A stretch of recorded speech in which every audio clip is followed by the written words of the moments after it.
Hello दोस्तों, स्वागत है आपका अपने YouTube चैनल में गीतांजलि नॉलेज क्लासेस में। आप कैसे हैं? भगवान से प्रार्थना करते हैं आप सब कुशल मंगल रहे। चलो आज आगे बढ़ते हैं। अब तक हमने परसेंटेज के 5 टाइप करा चुके थे। अब हम अगला टाइप पढ़ते हैं। देखिए मेरे प्यारे बच्चों, जो हम पढ़ा रहे हैं वो आपके लिए इनफ है। कृपया करके उसे ही बार बार दोहराए और उसी की प्रैक्टिस करें, ठीक है। अब हम आपको आगे बढ़ते हैं और बताते हैं। एक आदमी अपनी आय का 24% मकान के किराए पर। देखो क्वेश्चन क्या है।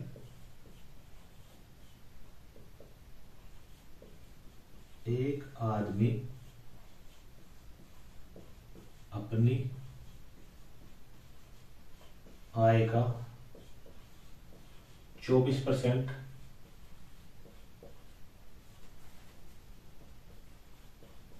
मकान किराए पर तथा 62% अपने परिवार पर व्यय करता है।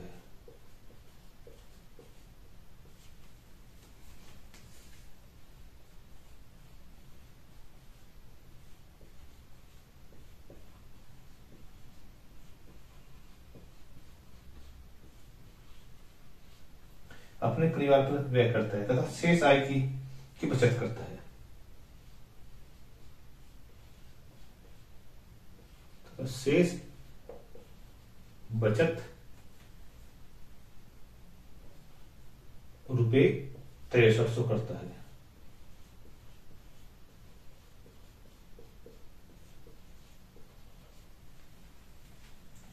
समझ गए? एक आदमी अपनी आय का 24% मकान किराए पर तथा 62% अपने परिवार पर व्यय करता है तथा शेष बचत 6300 रुपये करता है, ठीक है। उसकी कुल आय बताओ।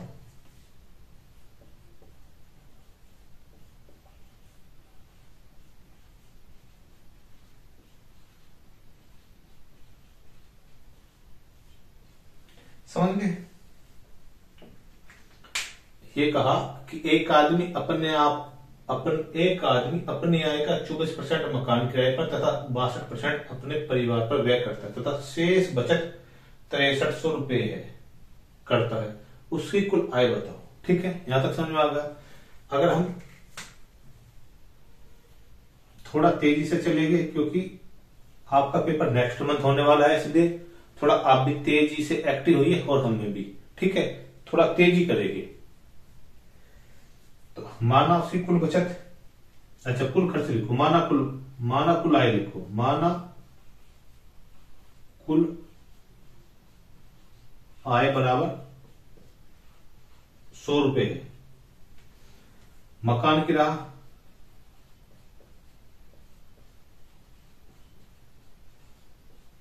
यानी जब 100 रुपए तो 24 रुपए 24 हो जाएगा, 24%। परिवार पर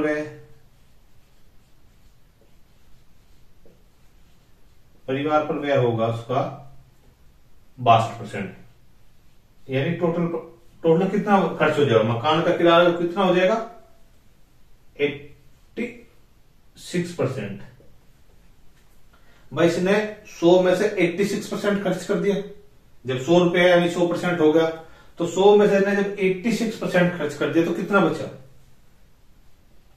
यानी 100 माइनस 86 बराबर 14, ठीक है। इस 14 का जो मान है वो 6300 रुपये है।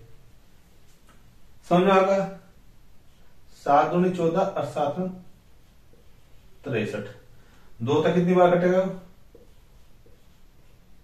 450 बार, ठीक है। यानी कि यो 14%, 1% का मान आगा 450। तो 100 का कितना मान होगा? 450 गुना 100 यानी कि 45,000 रुपये की कुल आय होगी।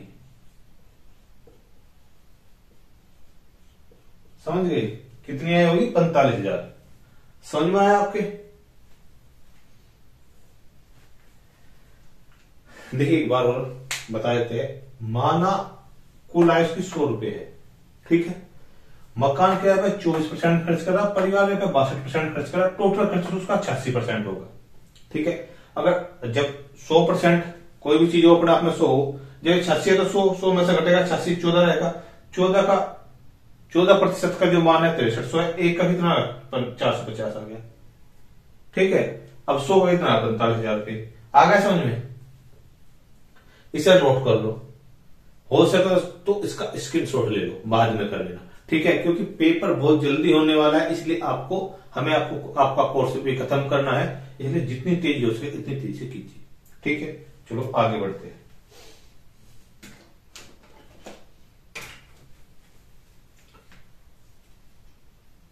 रब कर रहा हूं मैं, चलो ये रब कर देता हूं, क्वेश्चन तो आपने लिख ही लिया होगा।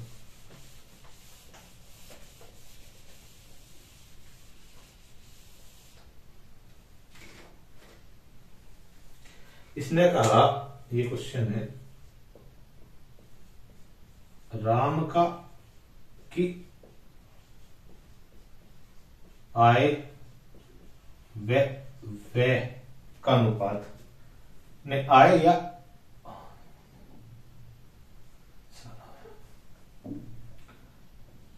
राम की व्यय तथा व्यय बचत का अनुपात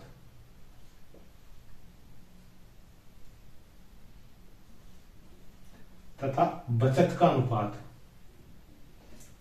राम की व्यय तथा बचत 3:2 है, ठीक है। उसकी आय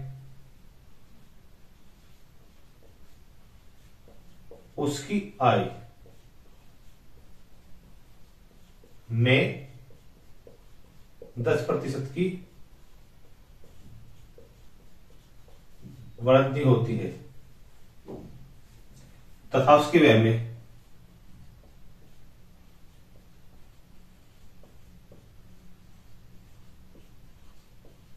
तथा उसके व्यय में 12%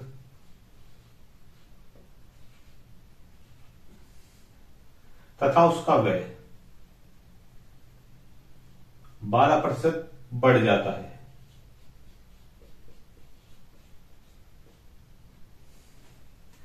उसकी बचत में कितने प्रतिशत वृद्धि होगी? उसकी बचत में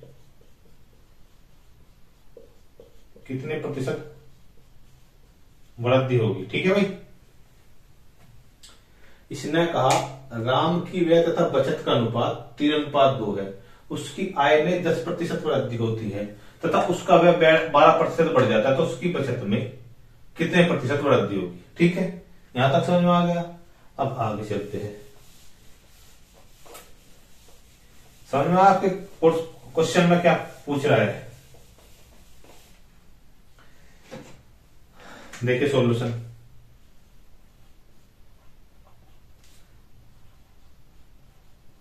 माना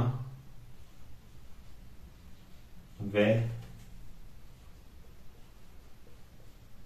बचत और आय, अगर हमें इन्हें 300-200 मान ले तो कैलकुलेशन में इजी होगी। अगर हम इसे करें, बचत तो हमने मानी, व्यय तो मानना 300 रुपए, बचत मानी 200 रुपए, व्यय और बचत जुड़ के दोनों क्या होगी, आय होगी। अगर हम कोई चीज खर्च करें बचावे, वे आय में तो खर्च किया होगा। मान लो हमारे 500 रुपए है, हमने 200 रुपए का तो कुछ सामान खरीद लिया, जो 300 बचे और बचत हुई हमारी, तो है तो हमारी आय में से ही, वह तो आय में से ही, यानी ये मान लो ये होगी 500 रुपए। अब उसने कहा कि आय में 10% की वृद्धि, 500 10% कितना हो, नॉर्मली पता है, निकाल लो। चलो जब ऐसी बात है जिससे आपको ये ना लगे कि बहुत शॉर्टकट करा दिया। 500 गुणा 10/100 यानी 50। 10% में कितने बढ़े, यानी 50 बढ़ गए, कितना हो गए 550। अब ये हमारा कितना बढ़ा, +12%। सीधा सीधा 12 की 3 में गुणा कर दो, 12 36, या यहां निकाल लो 300 गुणा 12/100 बराबर 36। ये कितना होगा 36, यानी 336। अब यहां कितना बढ़ेगा, करना तो सारा पूरा 500 550 ही है, यानी 50 में कितना होगा 14, यानी होगा 214।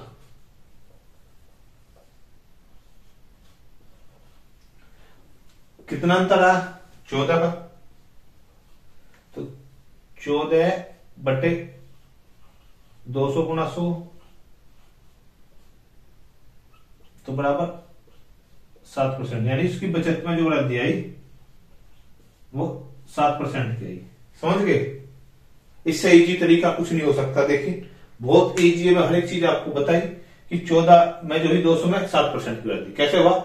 अगर हम आय को 10% बढ़ाओगे तो 550 हो जाएगा, इसे 12% घटाएंगे वो बढ़ाएंगे तो 12 × 36 336 होगा। अब इन दोनों का अंतर जो होगा, इन दोनों का जो अंतर होगा वो 214 आएगा, यानी इसकी 214 बचत होगी। कितने में 214 बढ़ गई, यानी कि या 14 बढ़ गई, 14 कितने बढ़ी 200 पे, तब यही तो परसेंटेज निकले। ठीक है, ये आ गया 7%। आ गया समझ में, आ गया भाई। अब अगला क्वेश्चन देखो, अगर आपने नोट नहीं किया है तो नोट कर लीजिए, अन्यथा आप स्क्रीनशॉट ले लीजिए। ठीक है,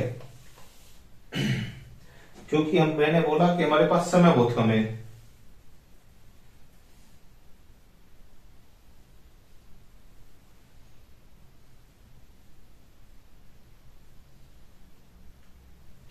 देखिए इसने कहा एक व्यक्ति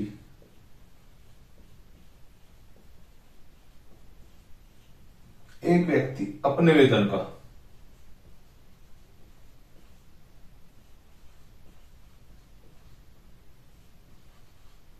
एक व्यक्ति अपने वेतन का 25% भोजन पर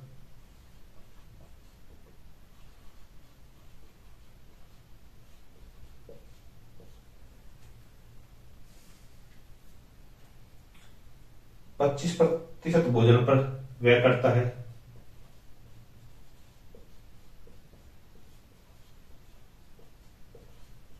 तथा 8% धर्मार्थ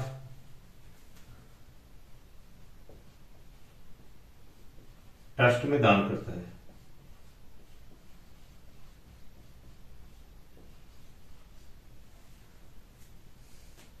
इन दोनों मदों पर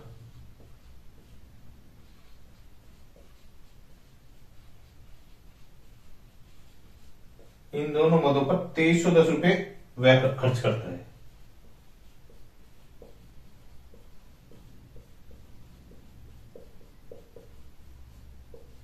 तो उसका वेतन बताओ। आगे अपने आप लिख लेना, तो उसका वेतन बताओ। समझ गए, लिख लो इसमें।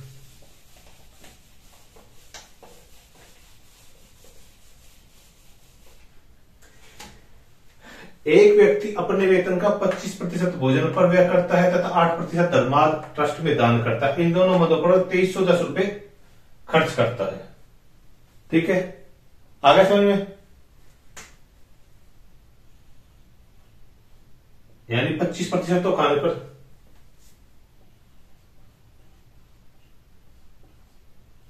भोजन में कितना 25%, दान कितना कर रहा हूं 8%, यानी टोटल 33%। टोटल 33% वो जो है खर्च कर रहा, और इसका जो कुल टोटल है जो खर्च कर रहा हो 2310 रुपए है। जिस 33% का जो इक्वल है 2310 होगा। देखो सीधा सीधा काटो, 11 33, 11 भी 22 और 11 3 का मान होगा, और इसका 3 7 21। ठीक है, आया समझ में? यानी 33 थे, 11 के 33, 11 में 22, बचका 1, 11 का 11 हो गया 70। यानी और टोटल कितनी होगी, कितने परसेंट होगी इसकी आय या वेतन, वो अपने आप का 100% होगा।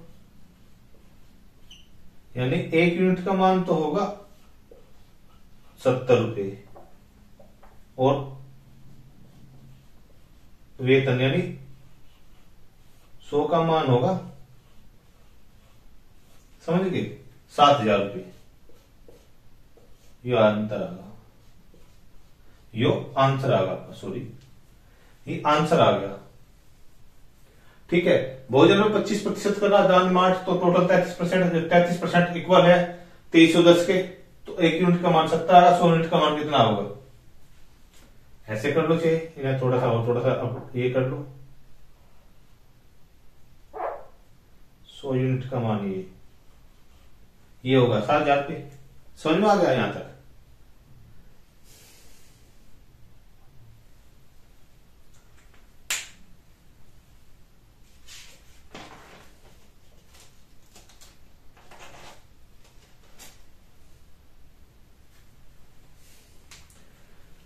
मेरे प्यारे बच्चों, यहां तक समझ में आ रहा है? अगर आपको वीडियो पसंद आ रही हो तो लाइक करें, चैनल सब्सक्राइब करें और शेयर करें।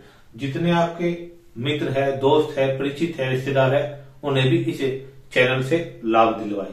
ठीक है।